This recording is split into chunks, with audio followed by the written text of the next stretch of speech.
Hey everybody, and welcome back to the channel. There's nothing quite like the feeling of bringing your new baby home. Babies are always communicating, even without words. Those little coos, cries, and movements, they're trying to tell you something. So grab a cup of coffee, get comfy, and let's dive in. Alright, let's start with the basics. Hunger. Understanding your baby's hunger cues is essential for their well-being and your peace of mind. Babies get hungry, and sometimes they get hangry if we don't pick up on those early cues. Recognizing these signs early can prevent a lot of distress for both you and your little one. One of the first things you might notice is your baby starting to root. This is a natural reflex where they turn their head and open their mouth, searching for food. They might turn their head from side to side, their mouth opening and closing. This is their way of signaling that they are ready to eat.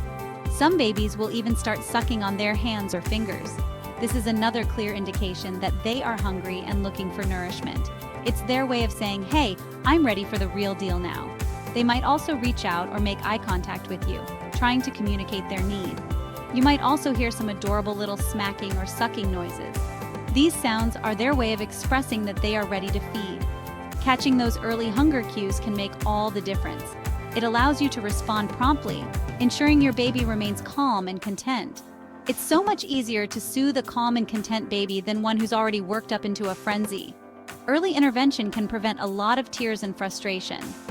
Feeding time should be a bonding experience, a time for closeness and connection. It's an opportunity to strengthen the bond between you and your baby. By responding to those early cues, you're not just filling their tummy, you're building trust and letting them know that you're there for them. This trust is foundational for their emotional development. And that, my friends, is a beautiful thing. The simple act of recognizing and responding to your baby's hunger cues can create a nurturing and loving environment, fostering a deep connection that will last a lifetime. Just like those delicious home-cooked meals can make you sleepy, those milk comas are real for babies too. How can you tell when they're ready to hit the hay? One of the telltale signs is yawning, and then there's the eye rubbing. It's like they're trying to erase the sleepiness away. Another clue is that they might start avoiding eye contact. They might even turn their head away from you. When you see those sleepy cues, it's time to act fast. A calm and content baby is much more likely to drift off to sleep easily. You're helping them establish healthy sleep habits right from the start. And trust me, a well-rested baby is a happy baby. Babies are like little sponges, soaking up everything around them. They are constantly learning and absorbing new information from their surroundings, whether it's the colors of a toy, the sound of a voice, or the feel of a soft blanket. But sometimes, all that stimulation can be a bit much. When there's too much going on, it can overwhelm their little senses. One of the biggest signs that your little one is feeling overstimulated is that they might start turning their head away from the action. This is their way of saying, I've had enough for now. They might also start squirming or fussing, like they're trying to get away from all the excitement. This can be accompanied by crying or whining, indicating that they need a break. Another thing to watch for is if they seem overly sensitive to touch or sound. Loud noises or even gentle touches might make them flinch or pull away. The key is to create a sense of calm and security. When you notice these signs, it's important to act quickly to help them feel safe and comfortable again. Think of it like creating a little sanctuary for them. A cozy, quiet space can work wonders in helping them calm down. Try taking them to a quieter, dimly lit room. The reduced stimulation can help them relax and reset. You can also try swaddling them snugly in a blanket. This mimics the comforting confines of the womb and can be very soothing. It's like giving them a big, warm hug. The feeling of being securely wrapped can help them feel protected and loved. Gentle rocking, swaying, or patting can be incredibly soothing for babies. These rhythmic motions remind them of the gentle movements they felt before birth and can help them settle down. Just like we all crave a little comfort and connection from time to time, babies need those warm fuzzies too. Sometimes those needs are pretty obvious, like when they're crying and need to be held. One of the sweetest things you'll ever see is your baby reaching out their little arms towards you.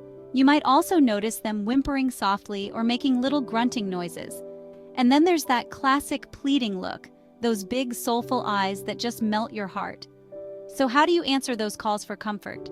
Sometimes all it takes is a simple cuddle. Scoop them up in your arms, hold them close, and let them feel your warmth and love. Skin-to-skin contact can be especially soothing for babies. Now let's talk about those tummy troubles. Babies have their own way of letting you know when something's up with their tummies. One of the most common signs is pulling their knees up to their chest. You might also notice them wriggling around uncomfortably. Another telltale sign is that they might clench their little fists and bring them towards their face. So what's a parent to do? First and foremost, burp your baby. Those little air bubbles can get trapped during feeding. Another thing you can try is gentle tummy massage. Use circular motions around their belly button, moving in a clockwise direction. And if those gas pains are really getting to them, try laying them on their back and gently moving their legs in a bicycle motion.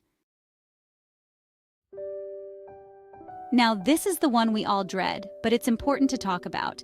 Every parent knows that there's a difference between a regular cry and a pain cry. A pain cry is usually high-pitched, urgent, and often comes on suddenly. It's like they're trying to tell you, something hurts and I need your help. Along with that intense cry, you might notice other signs that something is wrong. For instance, they might have a fever, which can indicate an infection.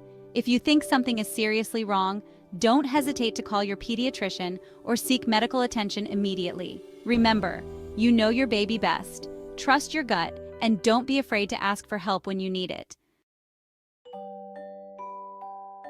All right, now that we've covered some of the more serious stuff, let's end on a lighter note, shall we?